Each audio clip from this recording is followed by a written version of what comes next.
What you're about to discover about the scandal that shook Yorkshire's most powerful family will leave you breathless. This story of a desperate marriage bargain and forbidden secrets at Ravenshollow Castle will change everything you thought you knew about Victorian aristocracy. The Duke of Ravenshollow, they whispered, was cursed, a man who locked away love itself behind castle walls.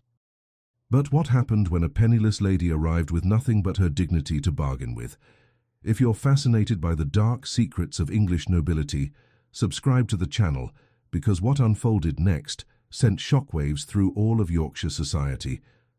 The scent of dying roses drifted through the rain-soaked air as Lady Arabella Sinclair stood before the imposing gates of her family's doom. The February rain of 1847 fell upon Pemberton Manor like tears from a sky that had forgotten how to smile. Lady Arabella Sinclair pressed her face against the frost-covered window of what had once been her father's study, watching droplets trace melancholy paths down the glass. Each drop seemed to carry away another fragment of the life she had known, a life that was dissolving as surely as morning mist before the harsh light of reality. Lord Edmund Sinclair lay dying in the chamber above, consumed by a fever that the physicians had declared beyond their skill. But it was not the approaching death that filled Arabella with such profound dread. It was what she had discovered hidden beneath a stack of yellowed correspondence in her father's desk, a letter bearing the black seal of the Duke of Ravenshollow. At 23, Arabella carried herself with the quiet dignity that comes from bearing burdens too heavy for her years. Her auburn hair, usually pinned in the modest style befitting a country gentleman's daughter, had escaped its confines during her frantic search through her father's papers. Her grey eyes, once bright with dreams of London seasons and suitable matches, now held the hollow knowledge that such luxuries belonged to women whose fathers had not gambled away their birthrights on cards and dice. The letter trembled in her hands as she read it for the fourth time, hoping somehow that the elegant script would reveal different words, a different fate. But the Duke's meaning was crystal clear. Lord Sinclair owed a debt so vast that it encompassed not only Pemberton Manor, but every acre of land that had belonged to the Sinclair family for 3 generations. The estate had belonged legally to the Duke of Ravenshollow for over 2 years, though he had allowed the family to remain as tenants in their ancestral home, a courtesy that was about to expire with her father's final breath. Bella? The soft voice belonged to her younger sister, Lady Cordelia, who appeared in the doorway like a ghost. At 19, Cordelia still possessed the rosy innocence that poverty had not yet stolen, though shadows had begun to gather beneath her cornflower blue eyes. "Mamma is asking for you. She wants to discuss the arrangements." Arrangements, such a delicate word for the complete destruction of everything they had ever known. Arabella folded the Duke's letter carefully, her movements precise despite the tremor in her fingers. "Tell Mamma I shall be there presently, and Cordelia." She turned to face her sister. "Whatever happens, remember that we are Sinclairs. We may be poor, but we are not common." The funeral took place on a Thursday morning when the world seemed drained of all color. Few neighbors attended. Most had distanced themselves once word of the Sinclair family's ruin began to spread through the county like wildfire. Arabella stood beside the grave long after the last mourner had departed, rain soaking through her black bombazine dress, as she wondered how she would tell her mother and sister that they had precisely 1 week to vacate the only home they had ever known. It was then that she heard the approach of hooves on the muddy lane. The carriage that appeared through the mist was magnificent and terrible, black as a raven's wing, pulled by 4 horses that seemed carved from shadow itself. The ducal coat of arms blazed silver against the dark wood, a raven perched upon a crown, wings spread as if ready to seize prey. The woman who descended from this ominous conveyance was perhaps 60 years of age, but she moved with the commanding presence of someone who had never learned to yield. Lady Beatrice Ashford, Dowager Duchess of Ravenshollow, was rumoured to be harder than Yorkshire granite and twice as cold. Her steel-grey hair was arranged in an elaborate style that had been fashionable during the Regency, and her pale blue eyes assessed Arabella with the calculating gaze of a general surveying a battlefield. "Lady Arabella Sinclair," the Dowager Duchess said without preamble or condolence, We have matters to discuss. Urgent matters that concern the future of your family. The tea service in Pemberton Manor's drawing room had seen better days. The china was chipped, the silver tarnished, and the room itself bore the shabby elegance of genteel poverty. The Dowager Duchess, however, seemed oblivious to these signs of decline as she arranged papers on the worn mahogany table with military precision. "Your father's debts," Lady Beatrice began without ceremony, "total precisely £47,000. The estate has been mortgaged against gambling losses for over 3 years. By law, everything you see around you belongs to my son, Maximilian, the current Duke of Ravenshollow." Arabella listened without flinching, though each word fell like a blow. "I am aware of my father's difficulties, Your Grace. What I do not understand is why you have come to tell me personally what your solicitors could have conveyed in writing." A smile that held no warmth crossed the Dowager Duchess's lips. "Because, my dear, I am not here to evict you, I am here to offer you an alternative. My son requires a wife, and I require assurance that the Ashford line will continue. You need security for your family and a roof over your heads. The solution seems obvious." The silence that followed was so profound that Arabella could hear the ticking of the mantel clock, counting away the seconds of her old life. She understood perfectly what was being proposed, not a romantic attachment, but a business transaction dressed in the formal language of marriage. "The Duke wishes to marry me?" Arabella asked, her voice carefully neutral. "The Duke," Lady Beatrice replied with a slight emphasis that suggested mockery, "wishes very little these days, but he needs an heir, and you need salvation. As his wife, you would become Duchess of Ravenshollow. Your mother and sister would receive generous settlements and may remain at Pemberton Manor for as long as they choose. Your father's debts would be forgiven, and you would want for nothing." Arabella thought of Cordelia's frightened eyes, of her mother's grief-stricken collapse, of the letters from creditors that arrived daily like harbingers of doom. She thought of the servants who had already begun seeking new positions, of the empty stables where her father's horses had been sold one by one to pay gambling debts. "And what would the Duke receive in return?" she asked quietly. "A wife who understands duty over sentiment, a woman who will not expect romantic nonsense or emotional declarations, someone who will provide him with heirs and otherwise leave him in peace." The Dowager Duchess leaned forward slightly. "I shall be frank with you, Lady Arabella. My son is not an easy man. He has been difficult since his sister's death 7 years ago. But he is wealthy beyond measure, titled beyond question, and in need of exactly what you can provide: respectability, fertility, and the good sense to make no emotional demands upon him." As if summoned by the conversation, rain began to lash against the windows with renewed fury. Arabella stared at the papers spread before her, documents that would transform her from a penniless orphan into one of the most powerful women in England with the stroke of a pen. "I would need to consider your offer," she said finally. "You have until dawn," Lady Beatrice replied, rising to her feet with fluid grace. "The arrangements must be finalized before the scandal of your father's debts becomes public knowledge. After that, I fear even this solution may not be sufficient to salvage your family's reputation." With those words hanging in the air like smoke from a funeral pyre, the Dowager Duchess departed, leaving Arabella alone with the most important decision of her life, a choice between certain destitution and a marriage that promised everything except the one thing her romantic heart had always dreamed of finding. Dawn arrived grey and unforgiving over Yorkshire, matching the colour of Arabella's decision. She had spent the entire night walking the corridors of Pemberton Manor, memorizing every creaking floorboard, every faded portrait, every corner where her childhood laughter had once echoed. By the time the Dowager Duchess's carriage returned, Arabella had made her choice, not with her heart, which wept for the romance she was sacrificing, but with her mind, which understood that love was a luxury her family could no longer afford. The journey to Ravenshollow Castle took 6 hours through increasingly desolate countryside. As they travelled north, the landscape grew wilder, more forbidding. Ancient stone walls divided fields where sheep huddled against the March wind, and scattered farmhouses seemed to crouch beneath the weight of brooding skies. Lady Beatrice maintained an imperious silence throughout the journey, occasionally consulting letters or making notes in a leather-bound journal, treating Arabella's presence as she might that of a piece of valuable cargo being transported to its destination. When Ravenshollow Castle finally came into view, Arabella's breath caught in her throat.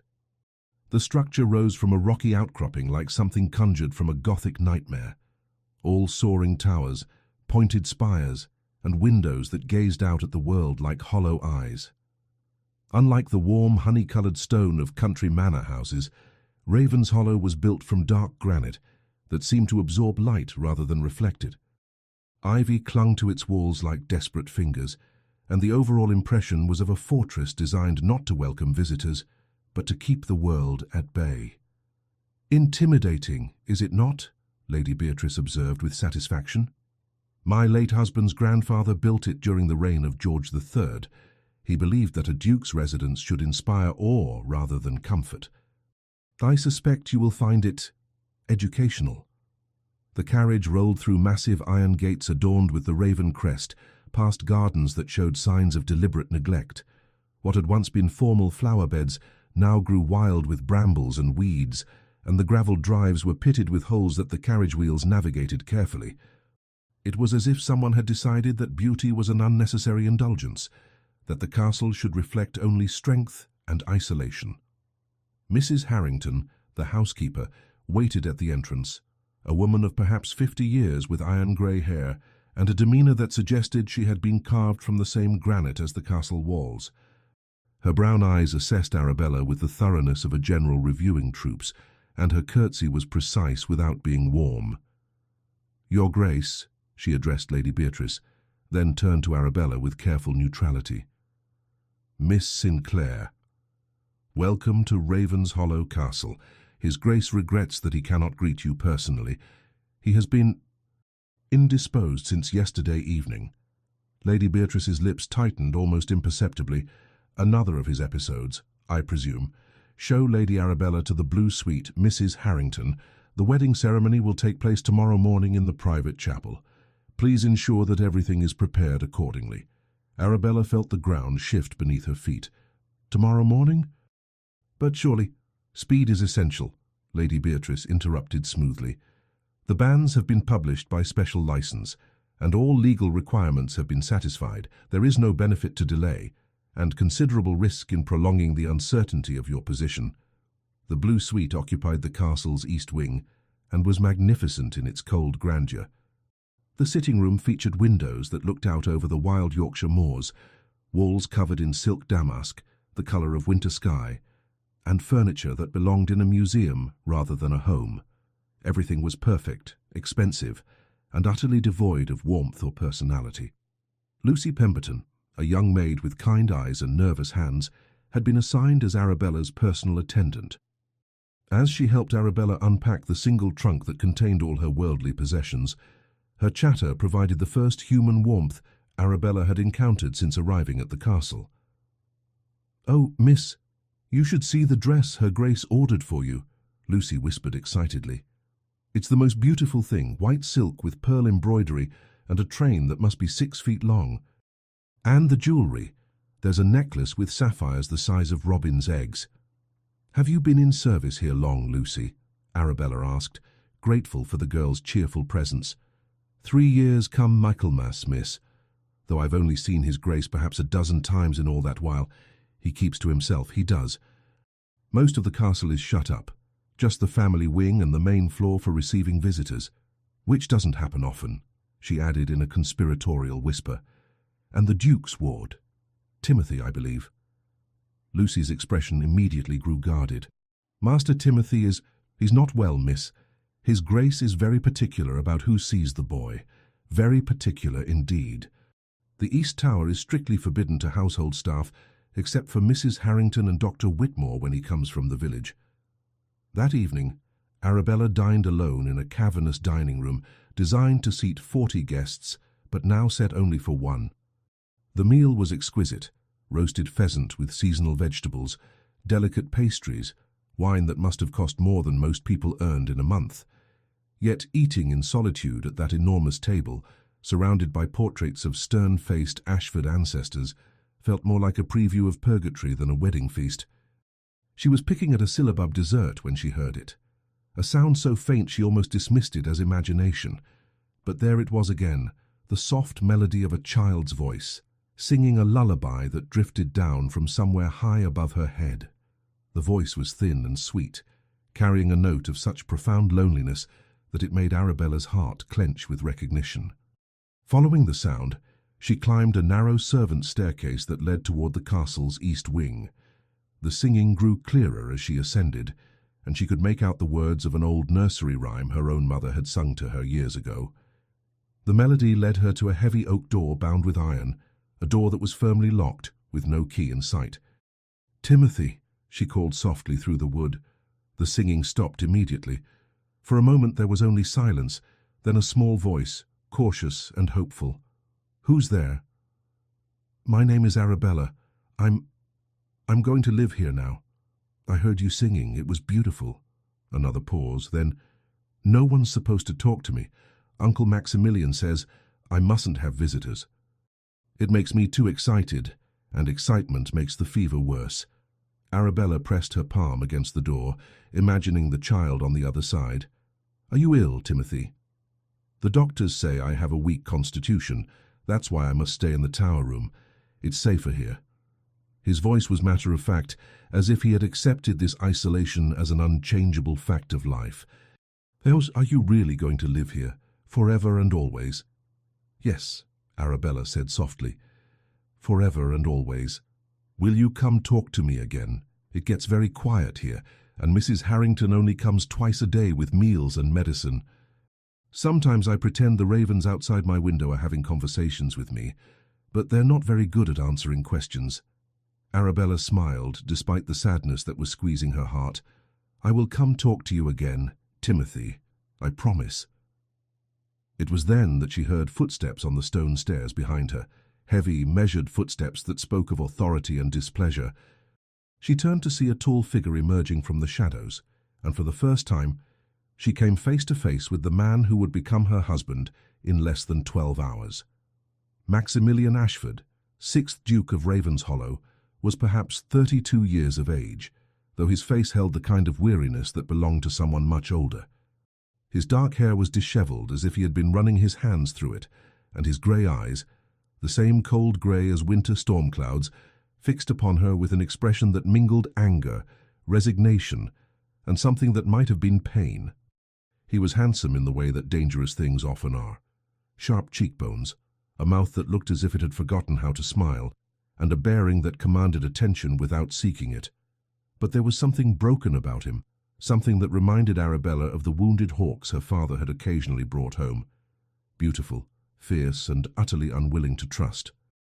"Lady Arabella," he said, his voice a low rumble that seemed to echo off the stone walls. "You are remarkably far from your assigned quarters." "I heard singing," she replied, lifting her chin with a dignity that surprised them both. "I was concerned about the child." "The child," he repeated, investing the words with enough frost to freeze summer roses, "is none of your concern. Timothy's condition requires absolute quiet and isolation. Your presence here is not only inappropriate, but potentially dangerous to his health." "Dangerous?" Arabella felt anger kindle in her chest. "Or to speak to a lonely child through a locked door, to offer him a moment's companionship." Something flickered in the Duke's eyes, surprise, perhaps, that she would dare to challenge him. "You understand nothing about his situation. Timothy is not a pet to be entertained or a charity case to be pitied. He is under strict medical supervision, and any deviation from his prescribed routine could have serious consequences." "And what does his prescribed routine include besides solitude and silence?" The words escaped before Arabella could stop them, sharpened by her own loneliness and the injustice of a child being imprisoned for his own supposed good. For a moment, she thought the Duke might actually strike her. His jaw tightened and his hands clenched into fists at his sides. When he spoke again, his voice was deadly quiet. "You will return to your quarters immediately. You will not venture into this wing of the castle again." Tomorrow you will become my wife, but that title will not grant you authority over matters you cannot possibly comprehend. Is that understood?" Arabella met his gaze steadily, though her heart was hammering against her ribs. "Perfectly, Your Grace." She swept past him with what dignity she could muster, but she could feel his eyes following her down the stairs like cold fire. Behind the locked door, she heard Timothy's voice, small and disappointed. "Arabella, are you still there?" But she could not answer, not with the Duke standing guard like a sentinel of sorrow, protecting his castle from any intrusion of warmth or hope.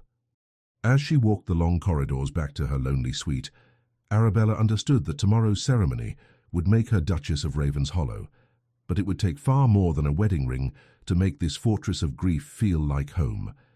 The wedding ceremony took place in Ravenshollow's private chapel at precisely 10 o'clock on a morning that seemed determined to match the solemnity of the occasion. Grey light filtered through ancient stained-glass windows, casting jewelled shadows across stone floors worn smooth by centuries of Ashford christenings, confirmations and burials. The chapel was small, intimate and utterly cheerless, rather like the marriage itself, Arabella reflected as she walked down the short aisle, wearing a stranger's magnificent dress to marry a man who looked at her as if she were a necessary evil. The Duke stood at the altar in full formal dress, his black tailcoat and pristine white cravat making him appear even more forbidding than usual. He did not turn to watch her approach, did not offer even the courtesy of a smile when she took her place beside him. The ceremony was conducted by Reverend Dr. Morrison, an elderly cleric who seemed as eager to conclude the proceedings as quickly as possible as the groom himself. "Dearly beloved, we are gathered together here in the sight of God." The familiar words echoed in the empty chapel, witnessed only by Lady Beatrice, Mrs. Harrington, and 2 footmen who served as legal witnesses. There were no flowers, no music, no celebration of any kind. When the moment came for the Duke to place the ring upon her finger, a heavy band of gold set with sapphires that had belonged to Ashford duchesses for 2 centuries, his hands were steady and cold. "You may kiss the bride," Dr. Morrison announced, with the enthusiasm of a man reading obituaries. The Duke turned toward her with obvious reluctance, and for a moment their eyes met. In that brief instant, Arabella glimpsed something in his grey gaze that wasn't anger or indifference, but rather a kind of desperate sadness that made her throat tighten. Then his lips touched hers, a kiss so brief and perfunctory it might have been a handshake. And she became officially and irrevocably Duchess of Ravenshollow. The wedding breakfast was an equally joyless affair. The Duke excused himself immediately after the ceremony, claiming urgent correspondence that required his attention. Lady Beatrice departed for London on the afternoon coach, having declared her duty complete. Arabella found herself alone with Mrs. Harrington in the vast dining room, picking at wedding cake that tasted like expensive sawdust. "His Grace typically dines in his study," Mrs. Harrington informed her with careful neutrality.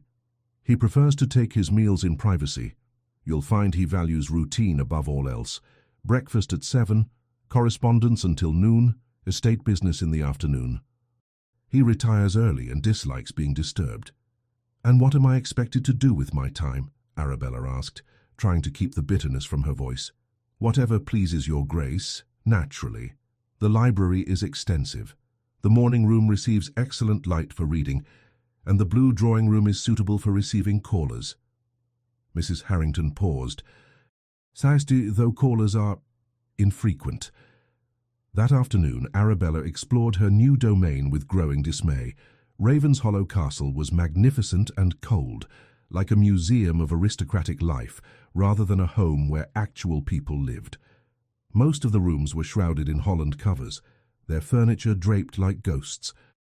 The few spaces that remained in use showed no signs of feminine influence, no flowers, no decorative touches, no warmth of any kind. The library, however, took her breath away.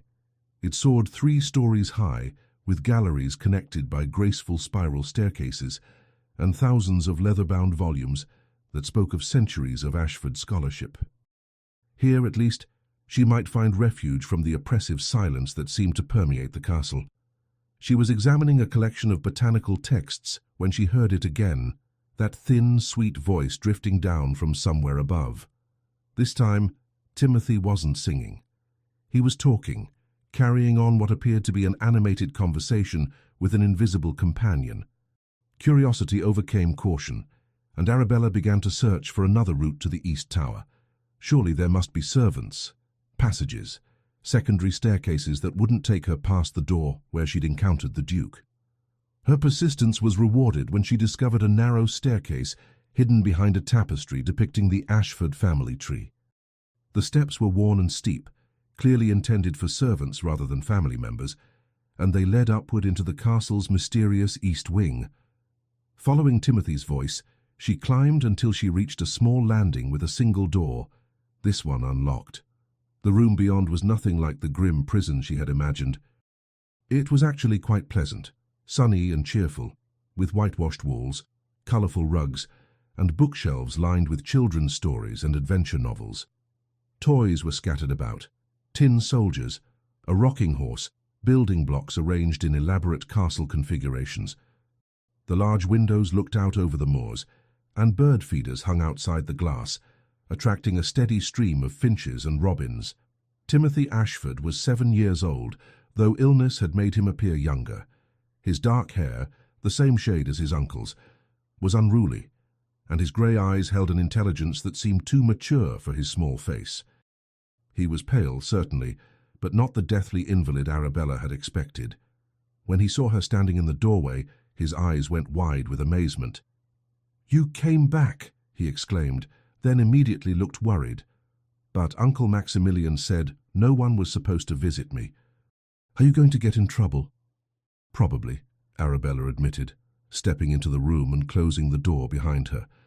"But sometimes getting into trouble is worth the risk. Who were you talking to when I arrived?"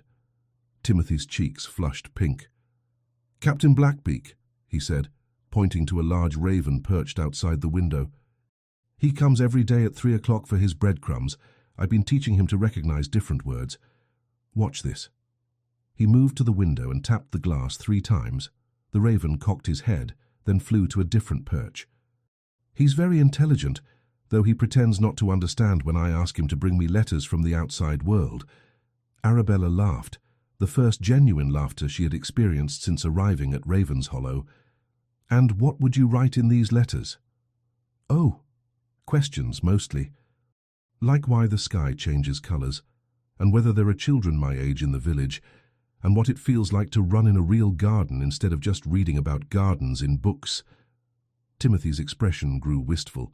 "Uncle Maximilian says I can't go outside because the fresh air might make my lungs worse. But sometimes I dream about grass beneath my feet instead of these rugs." "What do the doctors say about your condition?" Arabella asked gently. Timothy shrugged, with the resignation of someone far older than his years. "Dr. Whitmore says I have consumption, and that excitement or exertion could bring on a crisis. Uncle Maximilian says it's better to be safe than sorry. He lost my mama to the same disease, you see. She was his twin sister, and they were best friends their whole lives until she died." Pieces of the puzzle began falling into place in Arabella's mind. The Duke's obsessive protection, his fear of emotional attachment, his grim determination to keep Timothy isolated, it all stemmed from devastating loss and the terror of experiencing such grief again. "Would you like me to tell you about the outside world?" she offered. "I could describe my family's garden, or the village market on market day, or what it's like to attend a country dance." Timothy's face lit up like Christmas morning. "Oh yes, I've read about dances in books, but I've never heard someone describe a real one. Do the ladies truly wear flowers in their hair? And is the music as magical as poets claim?" For the next hour, Arabella painted word pictures of the world beyond the castle walls.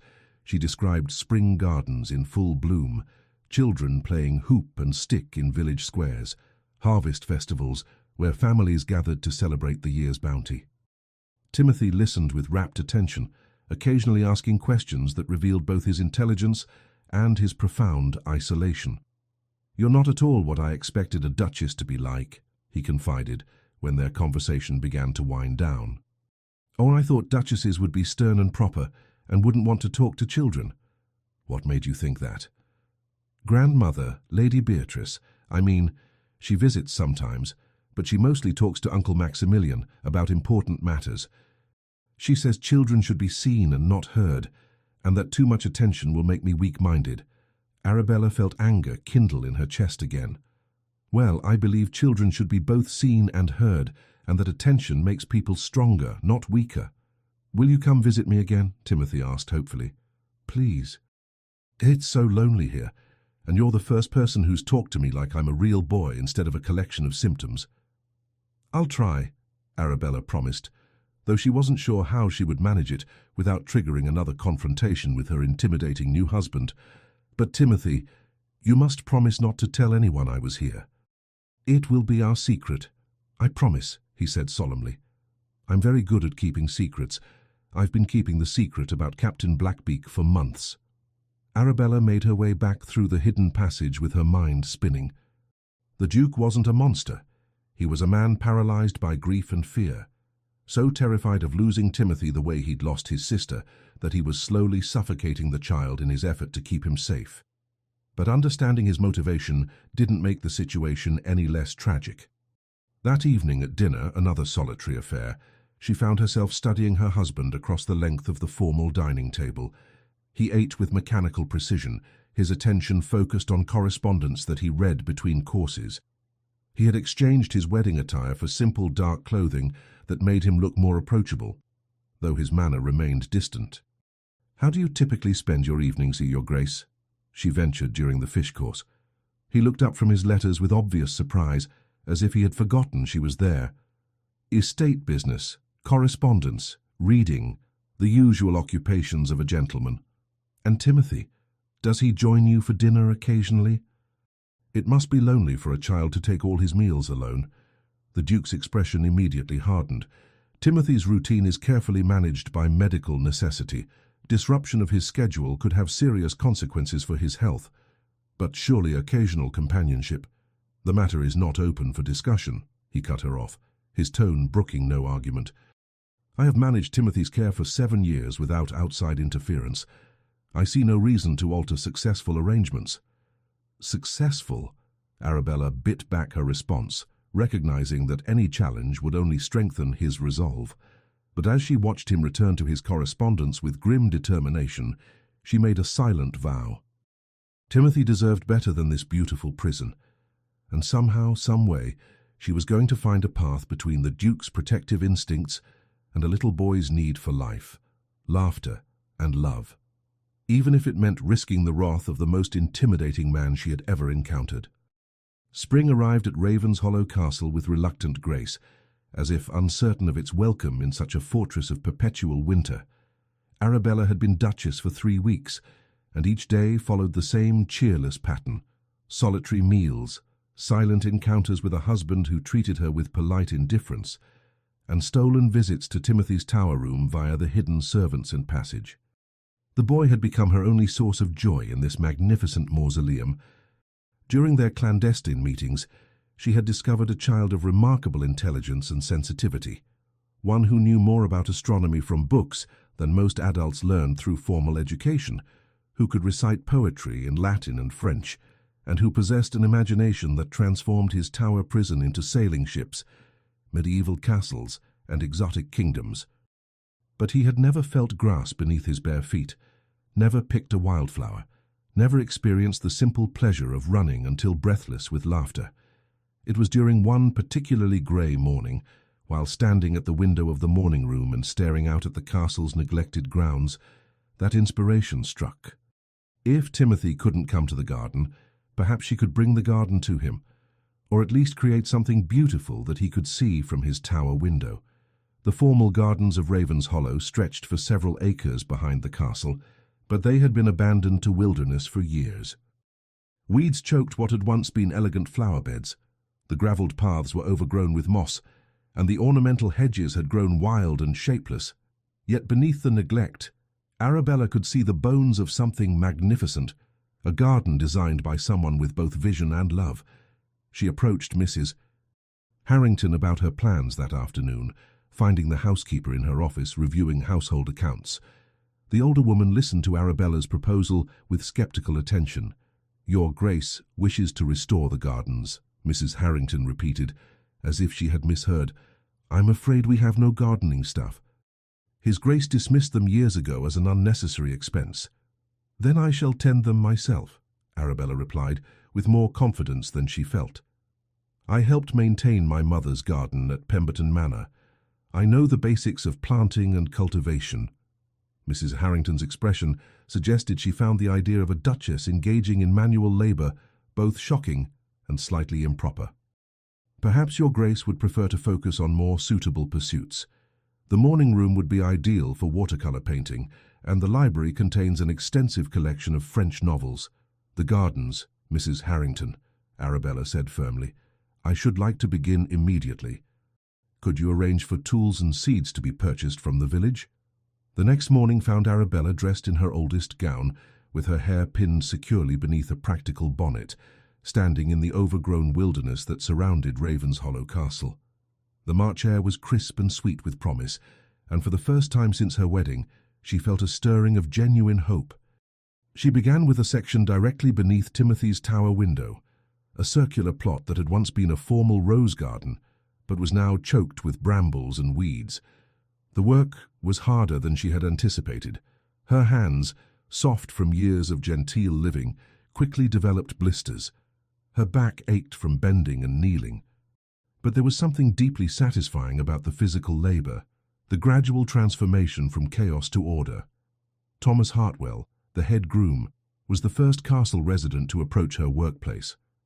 A man of perhaps 40 years with kind eyes and work-roughened hands, he stood at a respectful distance and watched her struggle with a particularly stubborn bramble root. "Begging your Grace's pardon," he said finally, "but that root system extends much deeper than you might think. Brambles are like bad habits. They seem simple on the surface, but they've got tendrils that go down to bedrock." Arabella straightened, pushing a strand of hair from her face with the back of her muddy hand. "Are you offering assistance, Mr. Hartwell?" "If your Grace would accept it. I've got some knowledge of gardening, picked up from my father before he passed, and I've been watching that patch of ground go to ruin for years, thinking what a shame it was." "Why was it abandoned?" Thomas's expression grew careful. "It was Lady Charlotte's special place, His Grace's sister. She spent hours there when she was alive, tending the roses, planning new plantings. After she died," he shrugged, "His Grace ordered it left untouched, said it was to remain as a memorial. But memorial or not, 7 years of neglect has turned it into something she wouldn't recognize."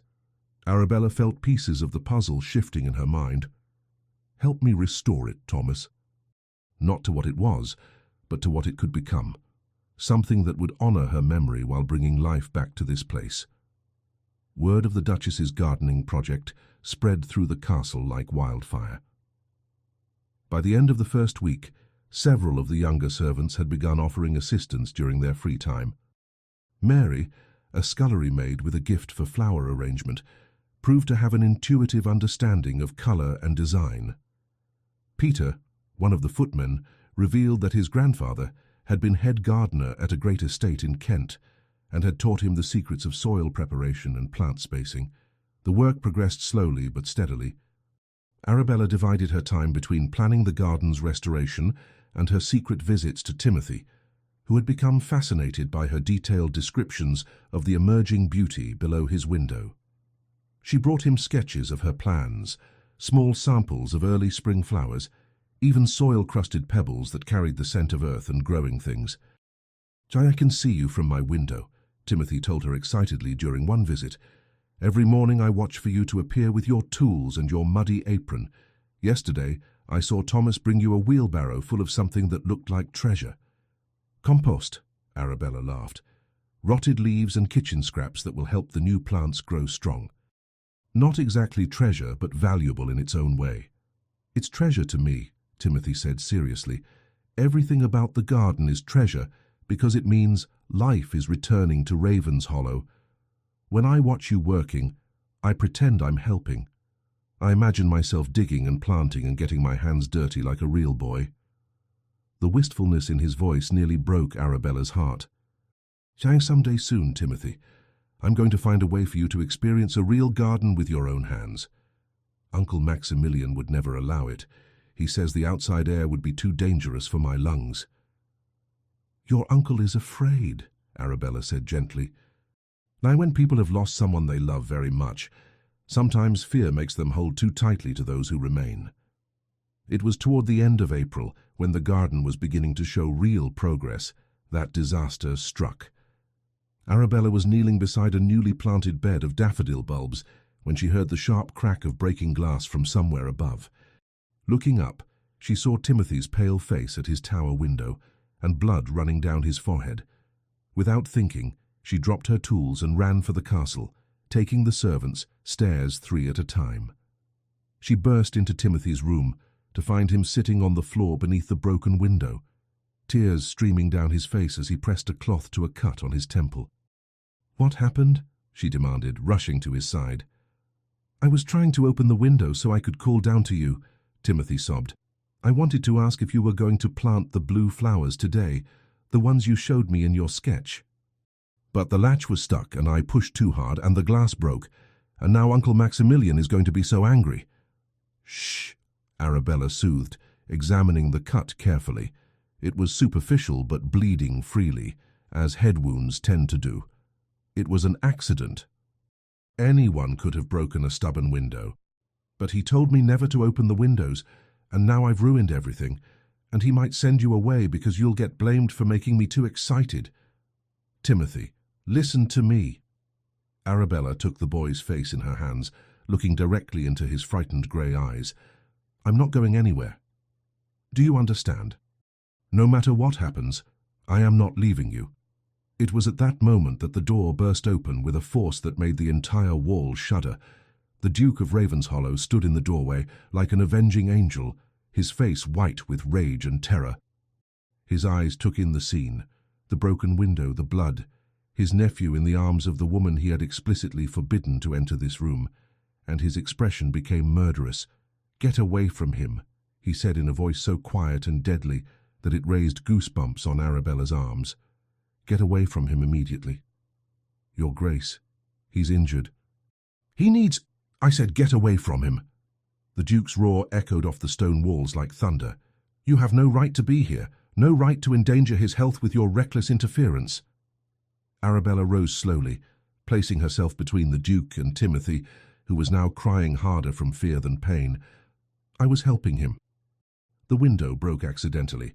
Nothing about this is accidental." The Duke advanced into the room, his grey eyes blazing with fury. "You have systematically undermined every safety measure I've put in place. You've encouraged him to take risks, to question medical necessity, to believe he can live like a normal child when his condition makes that impossible." "His condition?" Arabella's own temper finally snapped. "What exactly is his condition, Your Grace?" "Because from what I can observe, Timothy is a bright, healthy child who is slowly dying from loneliness and lack of stimulation." The silence that followed was absolute. The Duke stared at her as if she had struck him physically, and when he spoke again, his voice was raw with 7 years of suppressed grief. "Timothy's condition is that he carries the same weakness that killed my sister. The same lungs, the same constitution, the same vulnerability that took Charlotte from me when she was barely 25 years old. And I will not stand by and watch him follow the same path because someone decided that fresh air and excitement were more important than medical prudence." For the first time since arriving at Ravenshollow, Arabella saw past the Duke's intimidating facade to the wounded man beneath. This wasn't cruelty or arbitrary control, this was desperation. The actions of someone who had already lost everything once and would do anything to prevent it happening again. But understanding his motivation didn't make it right. "Charlotte would not want this for him," she said quietly. "No loving sister would want her memory preserved through a child's imprisonment." The Duke's face went completely white. For a moment, Arabella thought he might actually strike her. Instead, he turned to Timothy, who was watching their confrontation with wide and frightened eyes. "Timothy," the Duke said, his voice carefully controlled, "you are never to see this woman again. Doctor, Whitmore will be summoned to examine your injury, and your windows will be sealed to prevent any further accidents. As for you," He turned back to Arabella, with eyes like winter storms. "You will confine yourself to the family quarters. Any further interference with Timothy's care will result in your immediate removal from this castle." "You can lock me away," Arabella replied with quiet dignity. "But you cannot lock away the truth. That boy needs life, not just survival. He needs love, not just protection. And somewhere in your heart, you know I'm right." The Duke's jaw tightened to the point that she feared it might crack. "Mrs. Harrington will escort you to your quarters. You are not to leave them without my explicit permission." As the housekeeper led her away, Arabella heard Timothy's voice calling after her. "Duchess Arabella, please don't give up on the garden.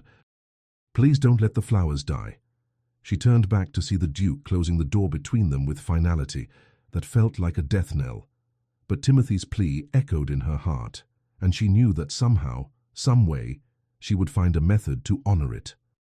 The garden would live, the child would be freed from his tower prison, and the Duke would learn that love sometimes requires the courage to risk loss rather than the certainty of slow starvation, even if it meant defying the most powerful man in Yorkshire to accomplish it.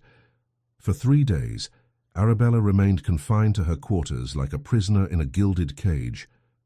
Her meals were brought by silent servants who avoided her eyes, and Mrs. Harrington's daily visits were exercises in frosty politeness. The Duke did not appear at all, an absence that somehow felt more oppressive than his intimidating presence.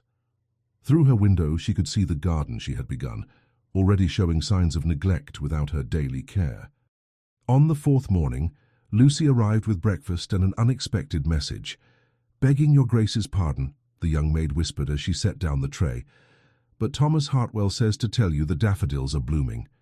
He's been watering them every day, just as you showed him." "And Timothy?" Arabella asked quietly. Lucy glanced nervously toward the door. "Master Timothy's windows have been sealed with boards, just as his Grace ordered. Dr. Whitmore examined the cut and declared it minor, but—" She hesitated. "The boy hasn't spoken a word since that day. Not to anyone. Mrs. Harrington says he just sits and stares at the wall where his window used to be." Arabella's heart clenched. A child's silence was often more eloquent than any protest, and Timothy's withdrawal spoke volumes about the damage that had been done. She had to find a way to reach him, to reach them both, before the Duke's protective instincts destroyed the very thing he was trying to save. That afternoon brought an unexpected visitor. Lady Beatrice arrived without warning, her carriage rolling up the drive with its usual pomp and authority. From her sitting-room window, Arabella watched the Dowager Duchess emerge with the brisk efficiency of a general preparing for battle. Whatever had brought her back to Ravenshollow, it boded ill for everyone concerned. An hour later, raised voices echoed from the Duke's study, 2 aristocratic wills clashing with the force of thunder. Arabella pressed her ear to her chamber door, straining to catch fragments of the argument raging below. "Complete disaster," came Lady Beatrice's sharp tones. "County is talking of nothing else." "My decision," the Duke's voice, hard with anger, "will not be questioned. Child needs proper guidance. Your sister would be ashamed." That last phrase was followed by such profound silence that Arabella feared someone had been struck. When the conversation resumed, the Duke's voice carried a dangerous quietness that was somehow more frightening than his earlier fury. The argument continued for another hour, before Lady Beatrice stormed from the study and departed as abruptly as she had arrived.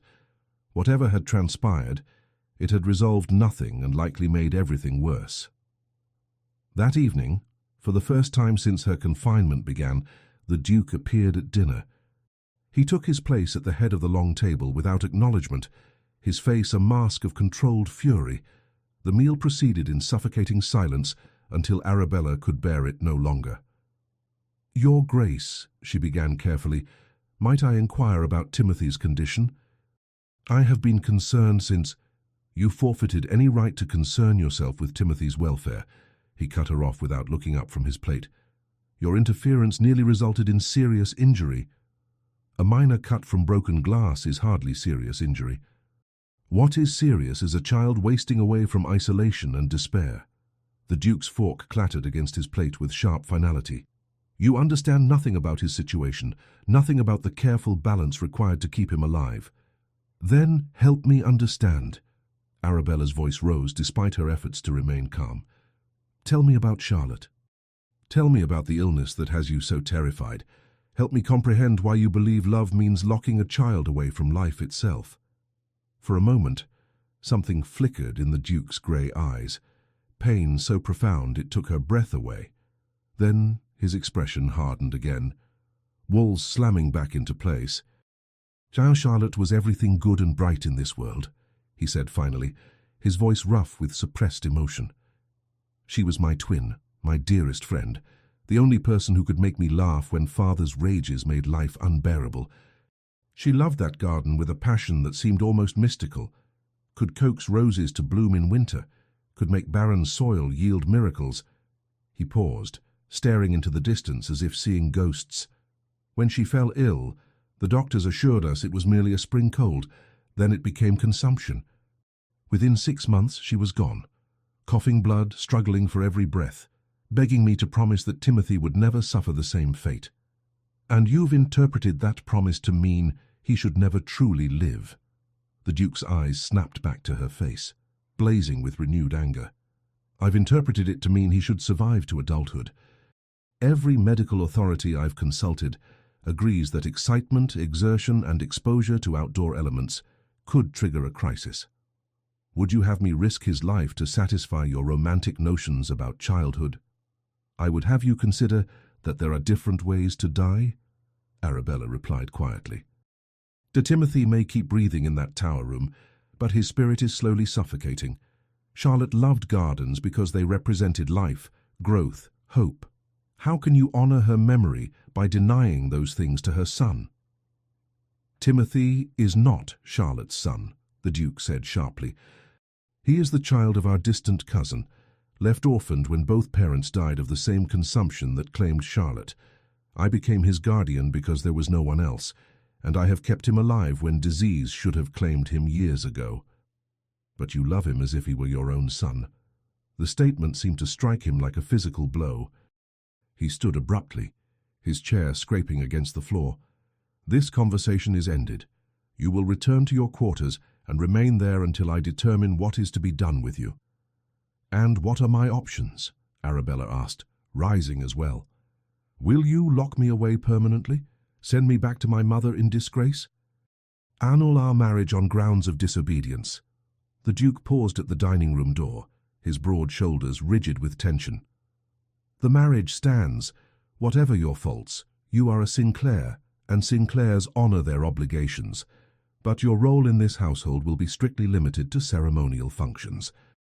You will not interfere with Timothy. You will not question my authority. And you will learn to find satisfaction in the considerable privileges your position affords. A duchess in name only. You mean a decorative addition to your collection of beautiful, lifeless things. He turned back to face her, and she was startled to see something that might have been regret flicker across his features. I never wanted a wife, Lady Arabella. I wanted a solution to a problem. If you had been content to play that role, we might have found a way to coexist peacefully. But I am not content to be a solution, she replied with quiet dignity. I am a woman with thoughts and feelings and convictions. I am someone who believes that love should create life, not constrain it. And I am someone who will not stand by and watch a child slowly die of loneliness, while his guardian mistakes fear for protection. Something dangerous flashed in the Duke's eyes. You forget yourself, madam.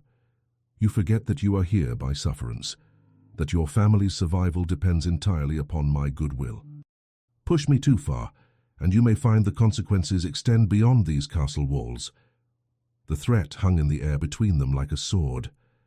Arabella felt her blood run cold as she remembered Cordelia's trusting face, her mother's fragile health, the creditors who would descend like vultures if the Duke withdrew his protection.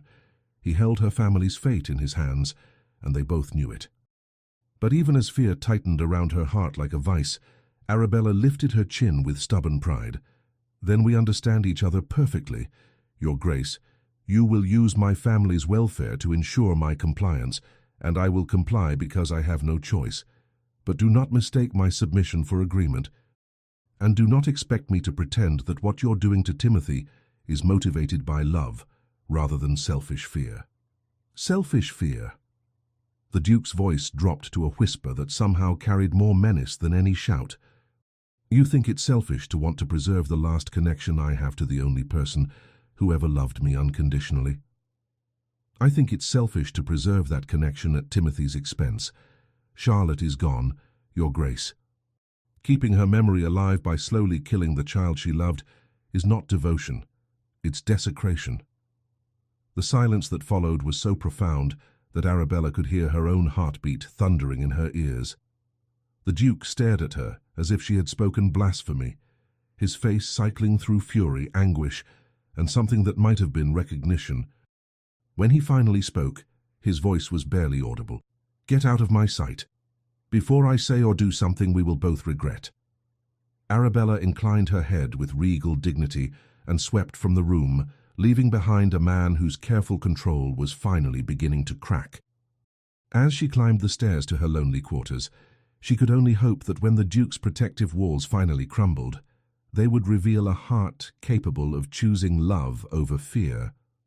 Because somewhere in this castle of shadows, a little boy was waiting for someone to prove that life was worth the risk of loss, and that the greatest tragedy was not dying young, but never truly living at all.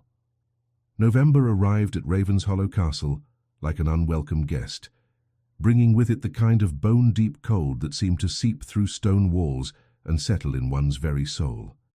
Arabella had spent 7 months as a duchess in name only, maintaining the pretense of normalcy while her heart slowly fractured under the weight of enforced silence. She had not seen Timothy since that terrible day in April, though she knew from Lucy's carefully whispered reports that the boy had retreated further into himself, speaking only when absolutely necessary and spending his days staring at the boarded windows of his tower prison. The Duke maintained his distance with military precision, appearing at formal dinners with clockwork regularity, but treating her with the cold courtesy one might show a barely tolerated house guest. Their conversations, when they occurred at all, were exercises in polite meaninglessness, discussions of weather, estate business, the price of grain. Never anything personal, never anything that might crack the carefully constructed walls between them. It was during the second week of November that Dr. Whitmore's urgent summons shattered the castle's oppressive routine. Arabella was in the library, attempting to lose herself in a volume of Wordsworth's poetry, when Mrs. Harrington appeared with uncharacteristic agitation. Your Grace, Dr. Whitmore has requested that you attend him in Master Timothy's chamber immediately. There has been a development. Arabella's blood turned to ice water. What sort of development? The boy has taken ill, Your Grace. Quite suddenly and rather severely. His Grace is already with the doctor. The run to the East Tower seemed to take both forever and no time at all. Arabella burst through Timothy's door to find a scene that stopped her heart. The child lay in his small bed, pale as parchment, his breathing shallow and labored. Dr. Whitmore, a kindly man in his 60s, bent over him with obvious concern. The Duke stood frozen beside the window, his face a mask of barely controlled terror.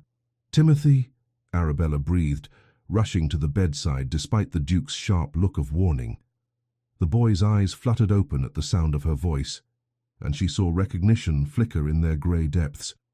Duchess, he whispered, his voice barely audible. You came back. Of course I came back, she said, taking his small hand in hers. It was burning with fever. I promised you I wouldn't give up, didn't I? Dr. Whitmore cleared his throat diplomatically. Your Graces, if I might explain the situation. Master Timothy has developed what appears to be pneumonia, brought on by the damp conditions and lack of proper ventilation in this chamber. His fever is quite high, and his breathing is labored. Then we must bleed him immediately, the Duke said with desperate urgency. Apply leeches, purge the corruption from his system. Your Grace, Doctor. Whitmore interrupted gently, with respect. I believe such treatments would weaken him further. What Master Timothy needs is fresh air, sunshine, and the will to fight this illness. He needs reasons to live, not simply reasons to survive. The Duke's face went white. You're suggesting we take him outside in his condition? That would be tantamount to murder. No, Your Grace. Keeping him sealed in this airless chamber is what threatens his life. Look around you. No windows, no ventilation, no natural light.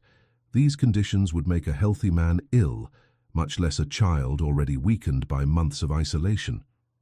Arabella felt something shift in the room's atmosphere, as if the walls themselves were finally beginning to crack. Doctor, what do you recommend? Fresh air immediately, sunlight if possible. And, he hesitated, glancing at the Duke's thunderous expression, companionship. The boy has lost the will to fight, and medicine cannot restore what only human connection can provide. Absolutely not, the Duke said flatly. I will not risk his life on sentimental theories. Timothy will remain here under strict medical supervision, Uncle Maximilian. Timothy's weak voice cut through the argument like a blade. I'm so tired of being afraid. The Duke turned to stare at his nephew, and Arabella saw something crumble in his grey eyes. Timothy, you must rest. You. The fever is making you confused. I'm not confused, Timothy whispered with surprising firmness. I know I might die. Mama and Papa died, and Aunt Charlotte died, and someday everyone dies. But, Uncle, I've never lived. Not really. I've read about life in books, but I've never felt grass or picked flowers or run until I couldn't breathe. If I'm going to die anyway, couldn't I please live just a little bit first? The silence that followed was absolute. The Duke stood frozen, his carefully constructed world collapsing around him like a house of cards. When he finally spoke, his voice was raw with 7 years of suppressed grief. I can't lose you too, Timothy. I can't survive losing you too. But you're losing me anyway, Timothy replied with wisdom far beyond his years. Every day I stay in this room, a little more of me disappears. The Duchess showed me what it means to be alive, and I want that, even if it's dangerous, even if it's only for a little while. Arabella felt tears sting her eyes as she watched the Duke grapple with the impossible choice between safety and life, between control and love. Dr. Whitmore waited patiently, understanding that this moment would determine not just Timothy's fate, but the future of everyone in the room. Finally, the Duke moved to Timothy's bedside. With infinite gentleness, he brushed a damp curl from the boy's fevered forehead. What would you like to do, Timothy? If you could do anything at all. I want to see the Duchess's garden, Timothy said immediately. I want to feel real flowers and smell earth and maybe help plant something that will grow in the spring. The Duke closed his eyes as if in physical pain. When he opened them again, they were bright with unshed tears. Dr. Whitmore, if we were to take him outside for a brief period, what precautions would you recommend? Warm clothing, limited exposure initially, and someone to monitor his breathing closely. But, Your Grace, I believe the therapeutic benefits far outweigh the risks. Very well. The Duke's voice was steady, despite the magnitude of what he was conceding. We'll try it. God help us all. We'll try it. An hour later, the most extraordinary procession in Ravenshollow's history made its way through the castle's corridors. Timothy, wrapped in warm blankets and supported by both the Duke and Arabella, took his first steps outside his tower prison in 7 years. Mrs. Harrington followed with hot bricks and additional blankets. Dr. Whitmore carried his medical bag and watched the boy's breathing with professional attention. When they finally reached the garden doors, Timothy stopped and stared at the threshold as if it were the edge of the world. Arabella felt his small hand tighten in hers. It's all right, she whispered. I'm here with you. Together, they stepped into the December air. It was crisp and clean, carrying the scent of wood smoke and winter earth. Timothy took a deep, shuddering breath, the deepest breath Arabella had heard from him since she'd known him, and began to cry. It's so beautiful, he sobbed, looking around at the restored garden with wonder. The daffodils had long since faded, but Arabella had planted winter roses and evergreen shrubs that provided colour even in the cold months. So it's so much more beautiful than I imagined. The Duke watched his nephew's transformation with something approaching awe. Colour was returning to Timothy's pale cheeks, and his breathing seemed easier despite the cold air. "How do you feel?" he asked anxiously.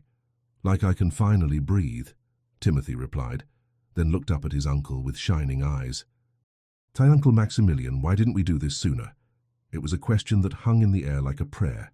The Duke had no answer, or perhaps he had too many answers, all of them rooted in fear and loss, and the terrible weight of loving someone too much to let them live.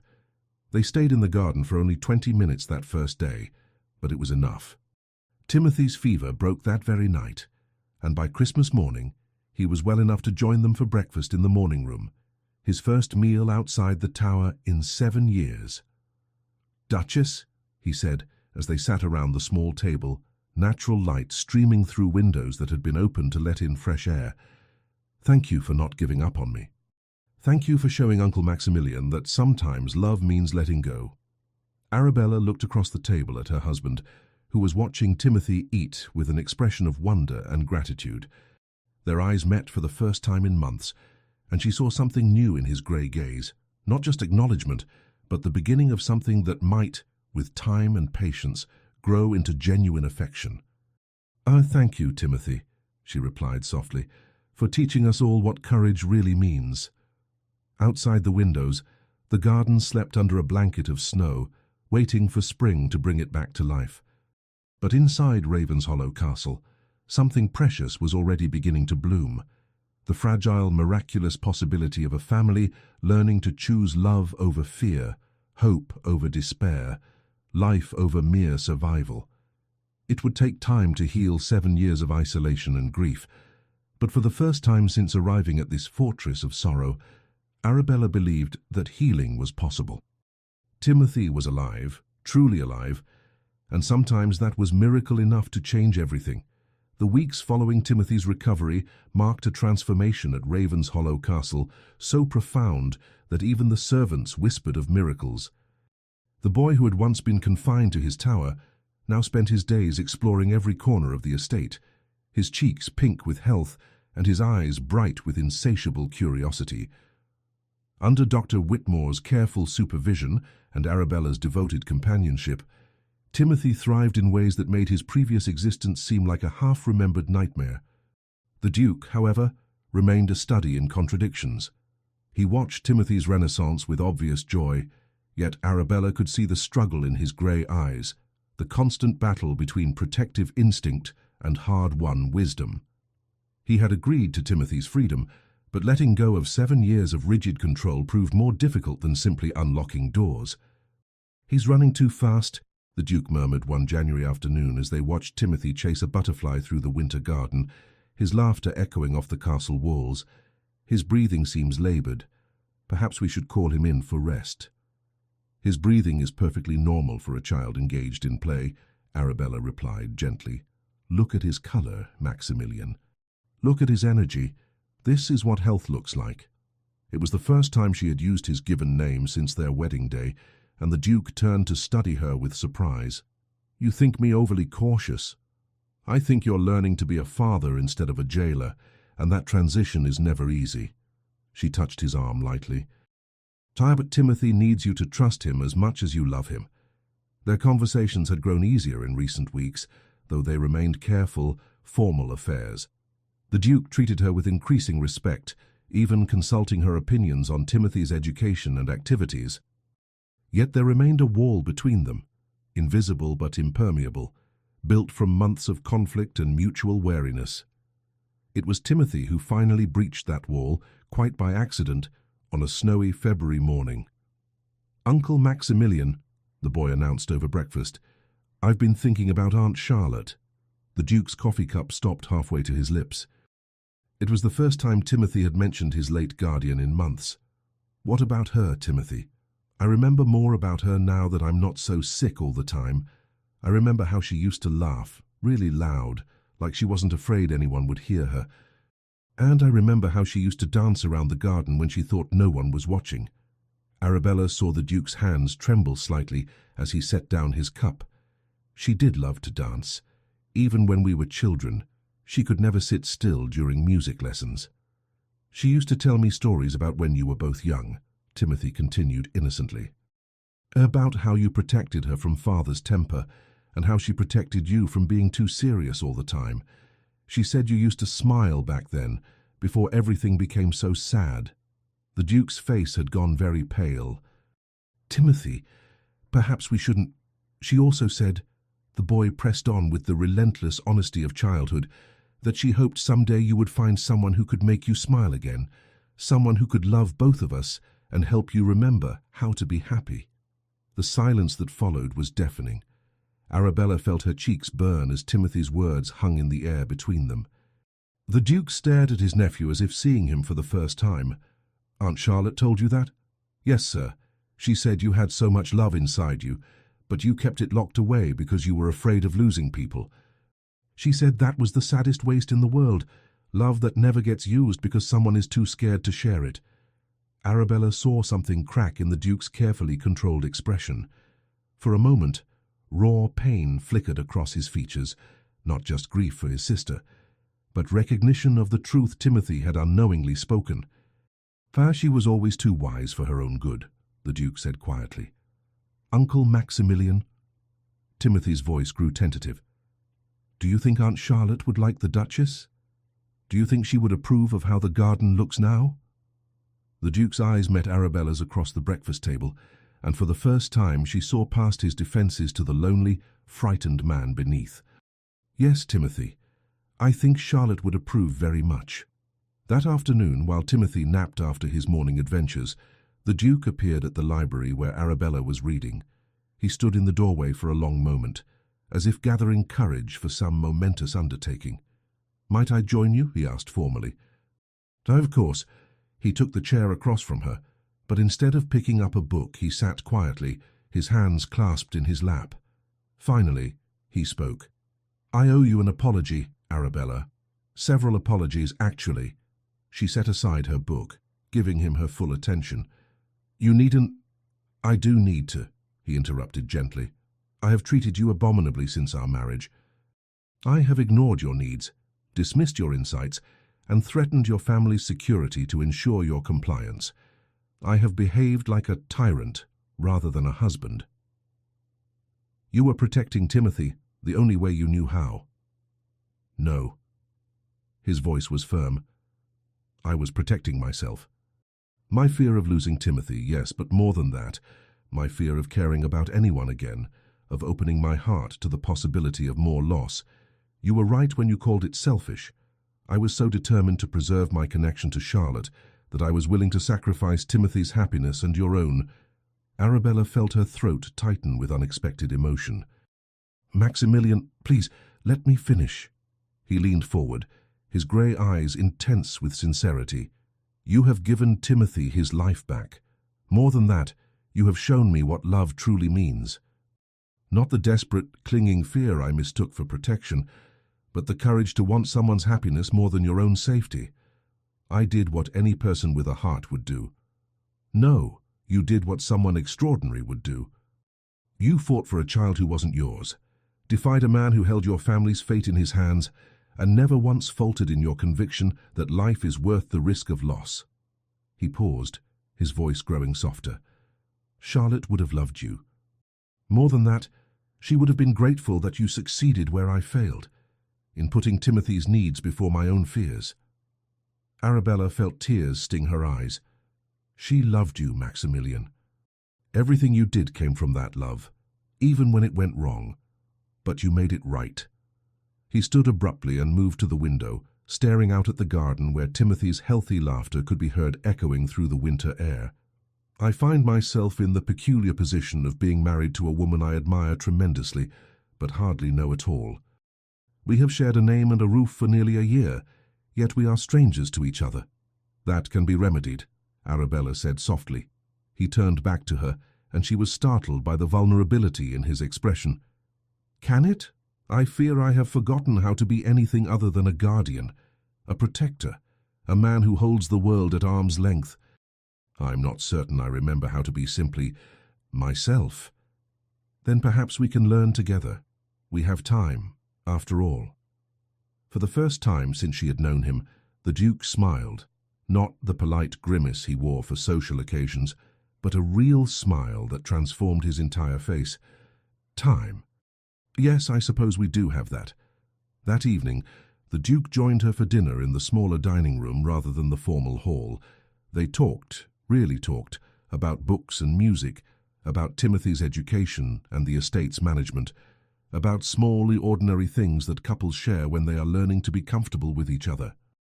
It wasn't romance, not yet, but it was the beginning of something that might, with patience and care, grow into genuine partnership. Later, as they climbed the stairs together, the Duke paused outside Arabella's chamber door. "Arabella," he said quietly, "I know I have no right to ask this after how I've treated you, but might we begin again? Not as strangers bound by duty, but as two people who care about the same child and perhaps, in time, might learn to care about each other." She studied his face in the candlelight, seeing past the aristocratic features to the man who had finally found the courage to lower his walls. "I would like that very much, Maximilian." He lifted her hand to his lips, pressing a gentle kiss to her knuckles. "Then we shall take it slowly, properly. I should like to court my own wife, if she'll permit it." "She will," Arabella replied with a smile that made his heart stutter in his chest.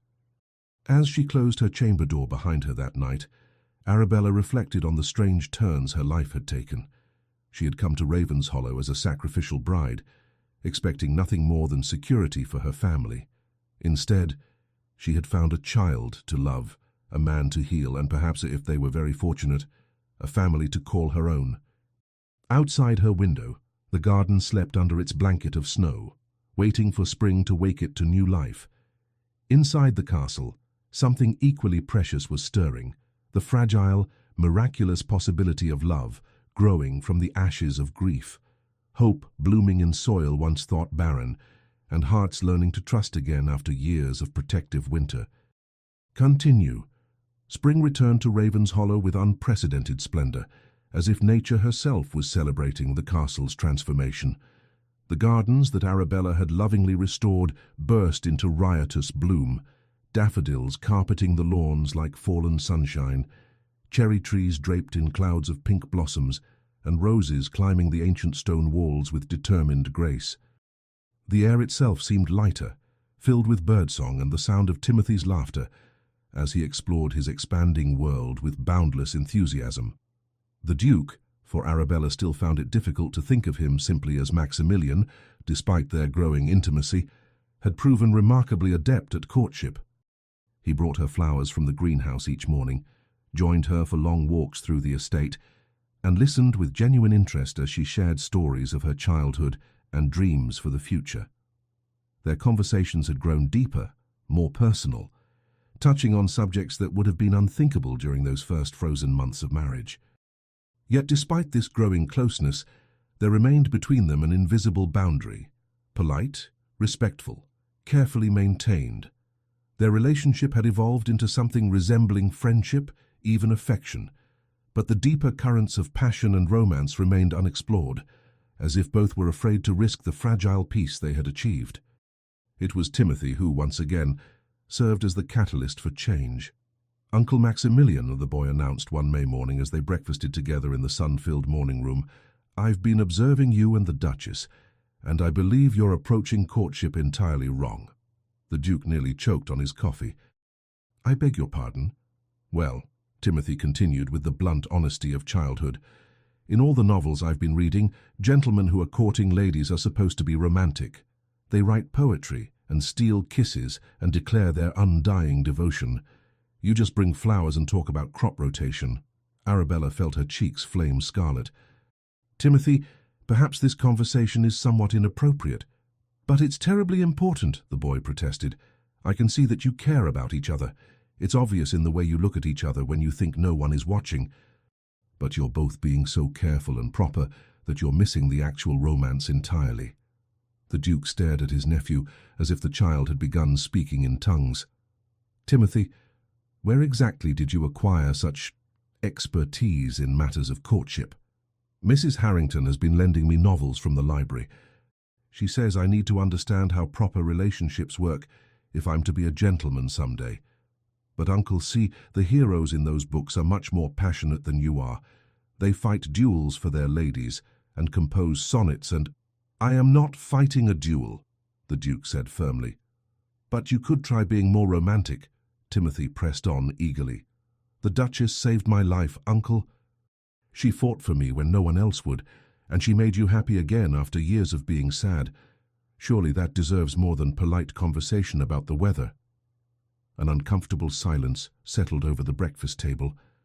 Arabella found herself unable to meet the Duke's eyes, while he seemed equally fascinated by the contents of his teacup.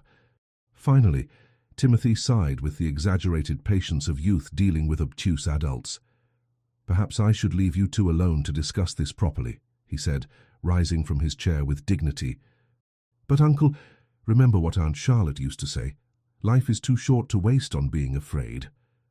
With that parting shot, Timothy departed, leaving his guardians to stare at each other across the suddenly cavernous space of the breakfast table. Children, the Duke said finally, have a remarkable talent for pointing out uncomfortable truths. Indeed they do, Arabella agreed softly. Arabella. He paused, seeming to struggle with words that refused to be spoken.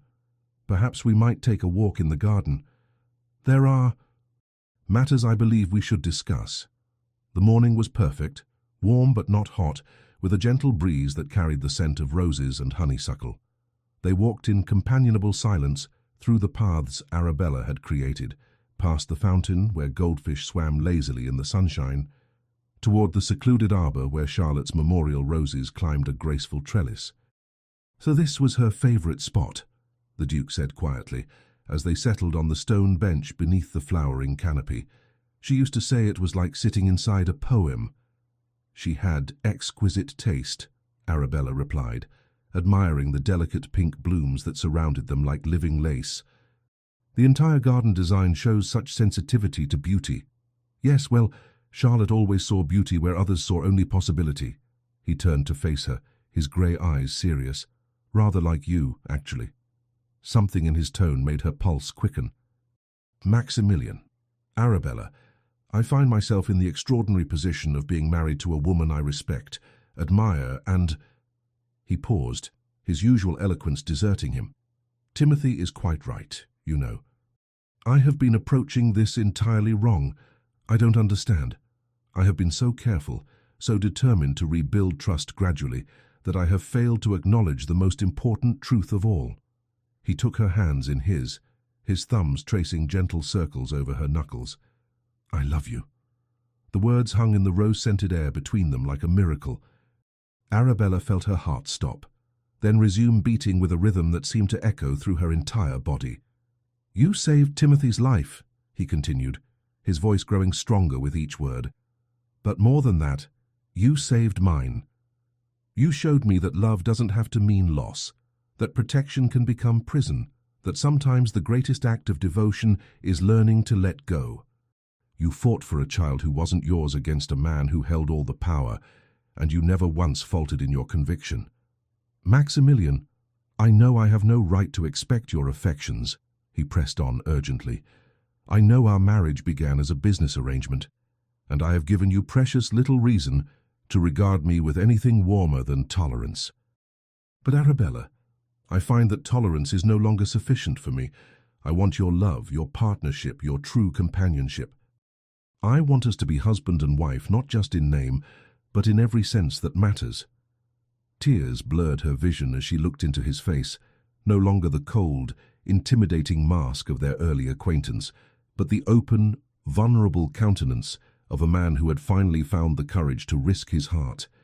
You foolish man, she whispered, her voice thick with emotion. Do you think I could have fought so hard for Timothy if I didn't already love you both? Do you imagine I could have endured those months of coldness if my heart wasn't already engaged? Hope blazed in his grey eyes. Truly.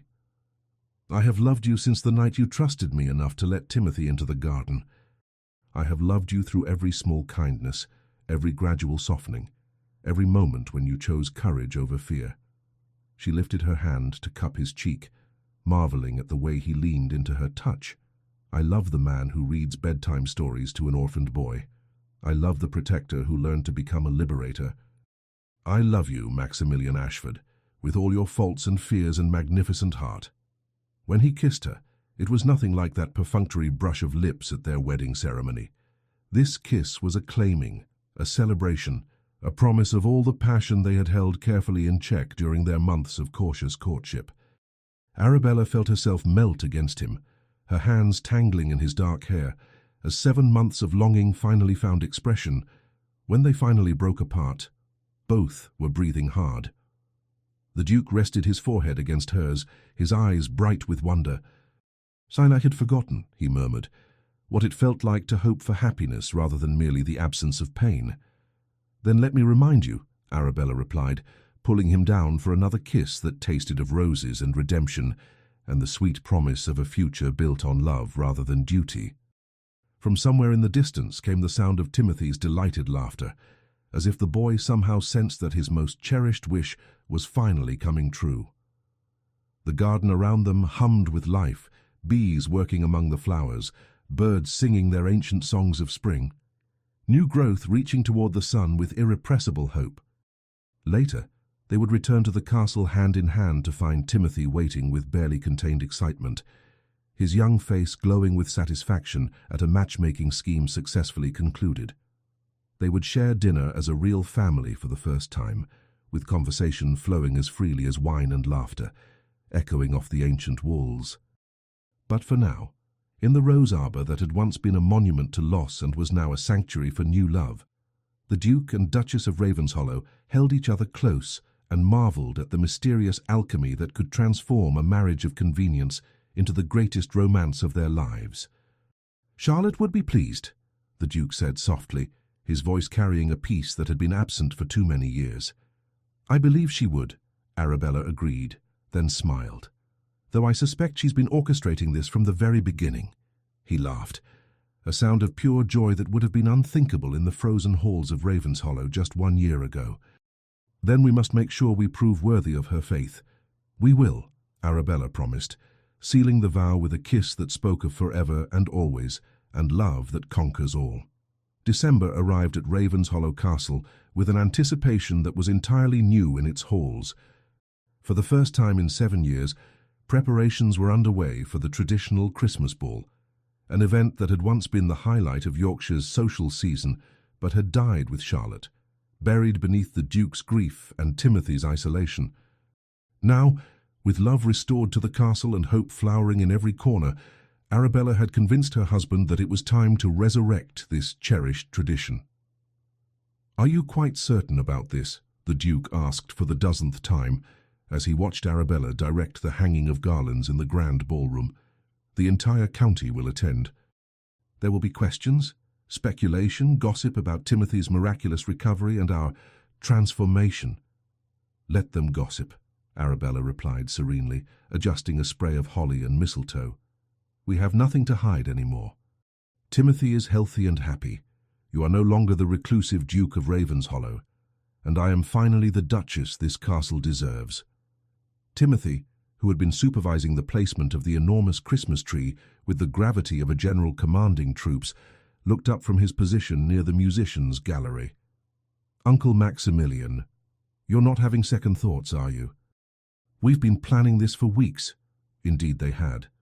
The boy had thrown himself into the preparations with boundless enthusiasm, helping to design the decorations, plan the menu, and even practice his dancing with Arabella in the library. His excitement was infectious, and even the usually reserved Mrs. Harrington had been caught humming Christmas carols while polishing silver. "No second thoughts," the Duke assured his nephew, though his expression remained slightly apprehensive. "Simply anticipation." "Nervousness, you mean?" Arabella said with fond amusement. "Maximilian, you've attended hundreds of social gatherings. Surely hosting one in your own home cannot be so daunting."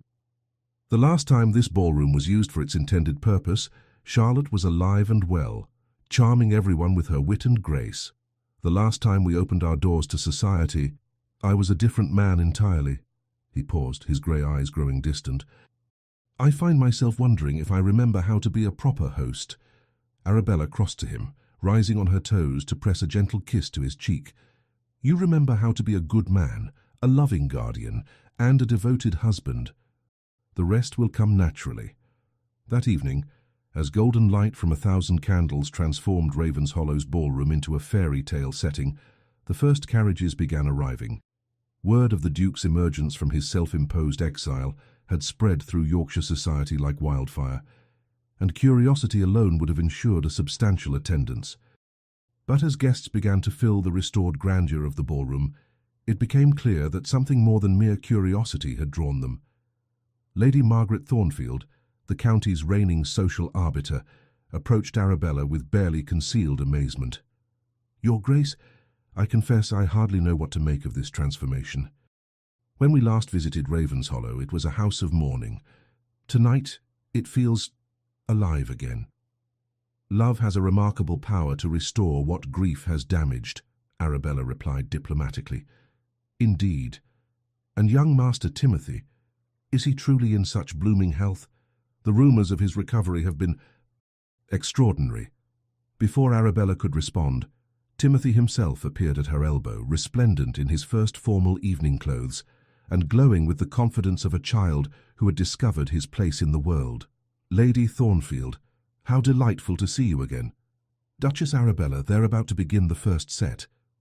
Shouldn't you and Uncle Maximilian open the dancing?"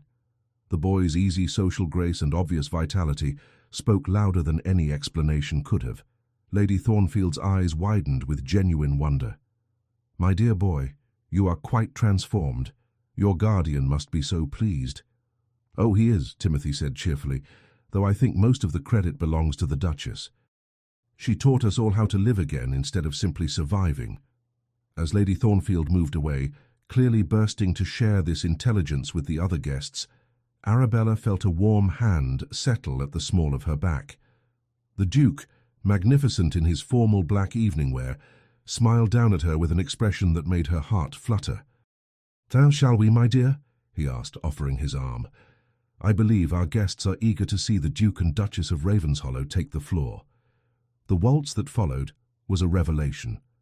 Arabella had danced with her husband before during their courtship, but never like this, never with the awareness that every eye in the room was upon them, never with the knowledge that they were making a public declaration of their transformation from convenient arrangement to genuine partnership.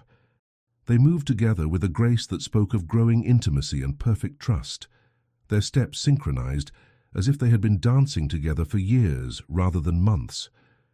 "You're smiling," Arabella observed as they turned through a particularly elegant sequence.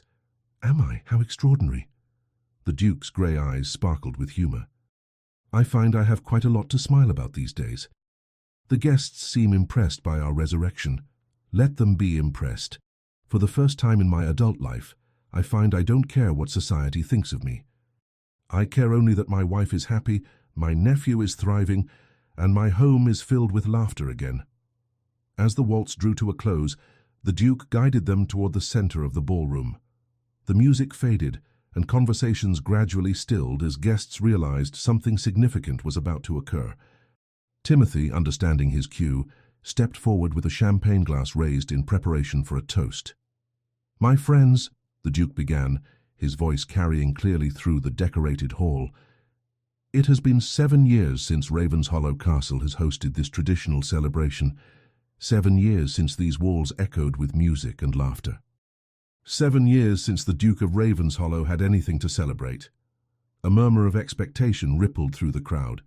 Arabella felt her heart swell with pride as she watched her husband address their guests with growing confidence. "Those years of silence were necessary," he continued. "They allowed me to grieve my beloved sister Charlotte, to learn the difficult lessons that loss can teach, and to understand that sometimes we must lose everything before we can discover what truly matters." His eyes found Arabella's in the crowd, and his voice grew warmer, more personal. "But this year everything changed. This year, a remarkable woman entered our home, not as a welcomed guest but as a necessity, a solution to problems that seemed insurmountable. She came expecting nothing more than a roof over her head and security for her family." "Maximilian," Arabella whispered, suddenly understanding what he intended to do. "Instead," he pressed on, his gaze never leaving her face, She brought life back to a house of shadows. She brought hope to a man who had forgotten how to hope.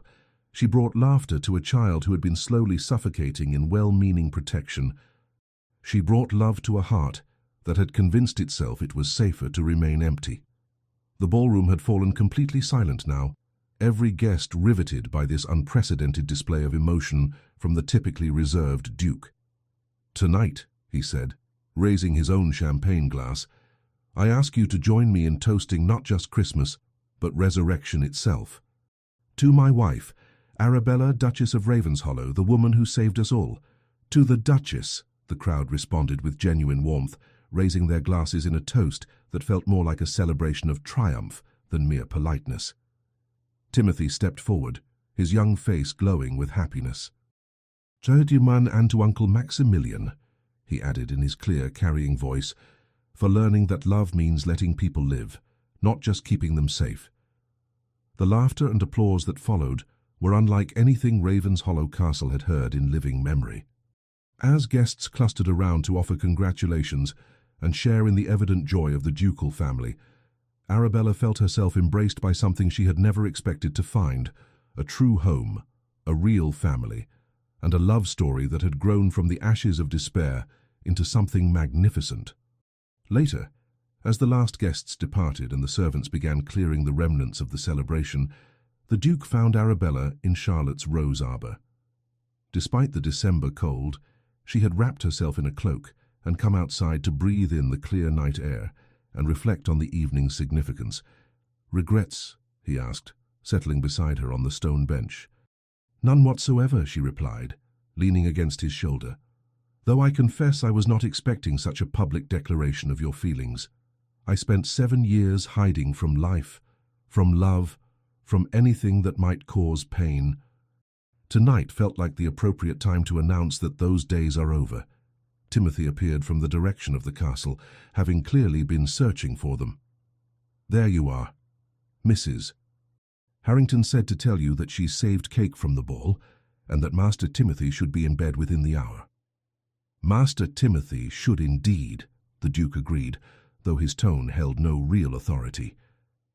"Did you enjoy your first formal ball?" "It was perfect," the boy said dreamily. "Absolutely perfect. Everyone kept telling me how well I looked, and how happy you both seemed, and how wonderful it was to see Ravenshollow alive again." He paused, his expression growing thoughtful. "I kept thinking about Aunt Charlotte tonight, about how she would have loved seeing all of us so happy." "She would have been proud of you," Arabella said gently. "A fine young gentleman, charming all the ladies with your conversation and your dancing. Do you really think she would have approved of all of it? The garden, and Uncle Maximilian falling in love, and me being allowed to live like a normal boy? I think," the Duke said slowly, "that Charlotte would have been amazed by how perfectly everything worked out. She always said that love finds a way, even when circumstances seem impossible."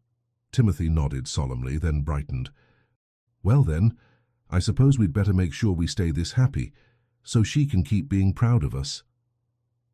As they walked back toward the castle together, a true family at last, Arabella reflected on the strange alchemy that had transformed a desperate bargain into the greatest love story of her life. Behind them, the garden slept under starlight, waiting for spring to wake it to new splendor. Ahead of them, Ravenshollow Castle glowed with warm light and the promise of many more celebrations to come. The Duke of Ravenshollow had learned to live again. Timothy had been restored to health and happiness. And Arabella had discovered that sometimes the most beautiful flowers grow in the most unlikely soil, watered by tears, tended by hope, and brought to bloom by the miraculous power of love that refuses to be conquered by fear. Spring arrived at Ravenshollow Castle in 1848, with all the exuberant joy of a long-awaited homecoming. The gardens that Arabella had first planted in defiance and desperation now bloomed in triumphant abundance, as if nature herself was celebrating the transformation that had taken root within the castle walls. Daffodils carpeted the lawns in sheets of gold, cherry blossoms drifted like snow on warm breezes, and the rose arbor where Charlotte's memory lived on burst forth with new growth that seemed to reach toward heaven itself.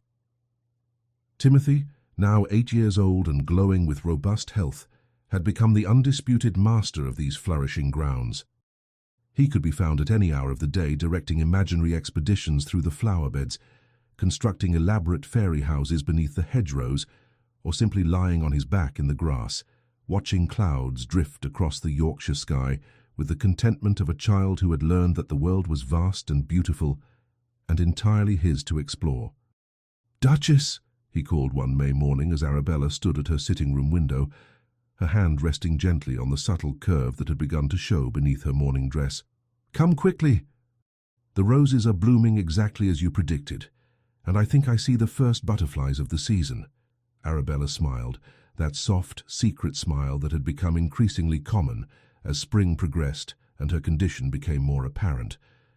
At 24, she was blooming as surely as her gardens, her auburn hair catching golden highlights in the sun, her grey eyes bright with contentment, her entire being suffused with the quiet radiance that comes to women who are deeply loved and eagerly anticipating new life. "I shall be down directly," she called back, adjusting her shawl and making her way through corridors that now rang with laughter and conversation rather than echoing with the hollow silence of grief. The transformation of Ravenshollow Castle was complete, from fortress of sorrow to haven of joy, from mausoleum to home. She found Timothy in Charlotte's memorial garden, but he was not alone. The Duke sat on the stone bench, still dressed in his morning riding clothes, watching his nephew with an expression of such profound contentment that it took Arabella's breath away. This was the man she had fallen in love with, not the coldly intimidating stranger she had married, but the gentle guardian who read bedtime stories, the patient teacher who explained the mysteries of estate management, the devoted husband who brought her tea without being asked and worried when she walked too far in the gardens. "Good morning, darling," he said, rising to kiss her cheek as she approached. His grey eyes immediately dropped to her waist, where their child grew safely beneath her heart. "How are you feeling today?" "Perfectly well," she assured him, settling beside him on the bench with the careful grace of expectant motherhood. "Though I believe our son or daughter is going to be quite active, judging by the energetic movements I felt during breakfast." "A son or daughter who will grow up knowing nothing but love and freedom," Timothy interjected with satisfaction, having abandoned his butterfly observation to join the adult conversation. "Uncle Maximilian, do you think the baby will like gardens as much as we do?" "I suspected," the Duke replied solemnly, "that any child of your Duchess will be born with dirt under their fingernails and flowers in their soul." "And any child of yours," Arabella countered, "will be born with a sense of honor and a heart large enough to love the whole world." Timothy considered this combination gravely. "That sounds like it will be a very special baby indeed. I shall have to teach them everything important, like which flowers attract the best butterflies, and how to feed the goldfish in the fountain, and the proper way to climb trees without falling." All essential skills, the Duke agreed with perfect seriousness. As they sat together in the dappled sunshine, surrounded by the living testament to love's power to restore and renew, Mrs. Harrington appeared on the garden path with her usual brisk efficiency. But even the formidable housekeeper had softened over the past year, her stern features more often arranged in smiles than frowns, her devotion to the ducal family evident in every perfectly managed detail of their daily lives. "Your Grace," she addressed Arabella, "Dr. Whitmore has arrived for your monthly consultation. He's waiting in the morning room." "Thank you, Mrs. Harrington. I shall be there presently." The doctor's visits had become occasions of celebration rather than anxiety. Each examination confirmed what was already evident, that both mother and child thrived, that the pregnancy progressed exactly as nature intended, that there was every reason for optimism and none for concern. "Everything continues perfectly, Doctor," Whitmore announced after his examination, smiling at the assembled family with genuine pleasure. "The baby should arrive in late August or early September, barring any unexpected developments. I have never attended a more textbook pregnancy." "And Arabella?" the Duke asked, his voice betraying the slight anxiety that all expectant fathers carried. "The Duchess is in excellent health. Her constitution is strong, her spirits are high, and she has the advantage of a supportive household and stress-free environment. I could not wish for better circumstances for any of my patients. Timothy, who had been waiting with barely contained excitement, finally burst out with his question. "Dr. Whitmore, when the baby is born, will I be allowed to hold them? To help take care of them? I've been practicing with my stuffed rabbit, and I think I'm getting quite good at being gentle." The elderly physician's eyes twinkled with amusement. "Master Timothy, I believe you will make an excellent older brother. The baby will be very fortunate indeed to have someone so eager to welcome them into the world." That afternoon, as Timothy napped after his morning adventures and the household settled into its peaceful rhythm, Arabella and her husband walked together through the estate. They paused at the small church where they had been married barely 18 months ago, that cold formal ceremony that had joined two strangers in mutual necessity. Now, as they stood hand in hand before the altar where they had spoken vows without love, the contrast was almost overwhelming. "If someone had told me that day," the Duke said quietly, "that I would be standing here now with a wife I adore and a child on the way, I would have thought them quite mad." "If someone had told me," Arabella replied, "that the intimidating stranger I married would become the love of my life, I would have suggested they see a physician about their delusions.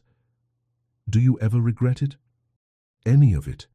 She turned to face him fully, her hands coming up to frame his beloved face. "I regret the months we wasted in misunderstanding. I regret the pain you suffered thinking love meant loss. I regret that Timothy spent so many years isolated from the world he was meant to enjoy, but regret our marriage, regret this life we've built together. Never." He kissed her then there in the quiet church, where their unlikely love story had officially begun, and Arabella marveled at how perfectly their lives had arranged themselves around this central truth, that love, real love, could indeed conquer all if given the chance to take root and grow. As summer deepened into autumn, the baby's arrival drew near with the inevitability of changing seasons. The nursery, lovingly prepared in the suite of rooms adjacent to the ducal chambers, stood ready with everything a new life could require. Timothy had appointed himself chief supervisor of the preparations, ensuring that the cradle was positioned to catch the morning light and that his own childhood books were properly arranged for future bedtime stories. "Uncle Maximilian," he said one evening as they sat before the library fire, "when the baby arrives, will everything change? Will you and the Duchess still have time for gardens and stories and all our traditions?" The Duke considered the question seriously. "Some things will change, Timothy. We'll have less time for lengthy walks and more time for feeding schedules. We'll have more noise in the castle and perhaps less uninterrupted sleep. But the important things, our love for each other, our commitment to this family we've built, those will only grow stronger. And the baby will love us as much as we love them." "I believe," Arabella said softly from her chair by the window, where she was attempting to finish a tiny blanket before their child's arrival, "that our baby will be surrounded by so much love from the moment they draw breath that they'll never doubt their place in this family." On a golden September morning, when the garden roses were offering their final blooms before winter's approach, the future heir to Ravenshollow Castle made their entrance into the world with the robust cry of a child eager to begin living. Lady Charlotte Arabella Ashford, named for the aunt whose memory had brought her parents together, and who had taught them all that love was stronger than fear, was perfect in every detail that mattered. "She has your eyes," the Duke whispered as he held his daughter for the first time, his voice rough with wonder and emotion. "And I suspect she'll have your determination. She has your stubborn chin," Arabella replied from the bed, exhausted but radiant with happiness. "And Timothy's adventurous spirit, if that lusty cry is any indication." Timothy, finally allowed into the room after what had felt like an eternity of waiting, approached his new sister with the reverent caution of someone handling a priceless treasure. "She's so small," he breathed in amazement, "but look how tightly she's holding my finger. So I think she already knows we're going to be great friends." As if in response to her brother's voice, little Charlotte opened her eyes, grey like her father's, but already showing hints of the warmth and intelligence that would define her character. She gazed up at the faces surrounding her with the serious attention of someone cataloguing the people who would shape her world. "Welcome to Ravenshollow Castle, Lady Charlotte," the Duke said solemnly. "Welcome to a family that will love you unconditionally, support you completely, and give you every opportunity to become whoever you're meant to be." And so the circle was complete. The castle that had once echoed with sorrow now rang with the sweet cries of new life. The gardens that had been planted in hope now bloomed in celebration. The family that had been broken by grief and healed by courage now welcomed its newest member with hearts full of joy and futures bright with promise. Years later, when Charlotte was old enough to understand such things, Timothy would tell her the story of how her parents fell in love, not at first sight, as in fairy tales, but gradually, courageously, through the patient work of two people learning to trust each other with their deepest fears and highest hopes. He would tell her about the garden that brought life back to Ravenshollow, about the Duke who learned that love means freedom, and about the Duchess who proved that sometimes the greatest adventures begin with the smallest acts of faith. But on that September morning, as autumn sunlight streamed through the nursery windows, and the Duke of Ravenshollow held his wife and daughter close, while Timothy chattered excitedly about all the things he wanted to teach his sister. The story was still being written, one day, one laugh, one moment of perfect happiness at a time. The boy who had once been imprisoned in a tower was free to explore the world. The man who had once believed love meant loss had learned it meant abundance. The woman who had once sold her future to save her family had discovered that sometimes the greatest sacrifices lead to the greatest rewards. And in the gardens of Ravenshollow Castle, where Charlotte's roses climbed toward heaven and new flowers bloomed each season in endless renewal, love had indeed conquered all, not through force or magic, but through the simple, profound miracle of hearts that refuse to surrender hope, even in the darkest moments, trusting that spring will always follow winter, and that joy can always be reborn from the ashes of sorrow.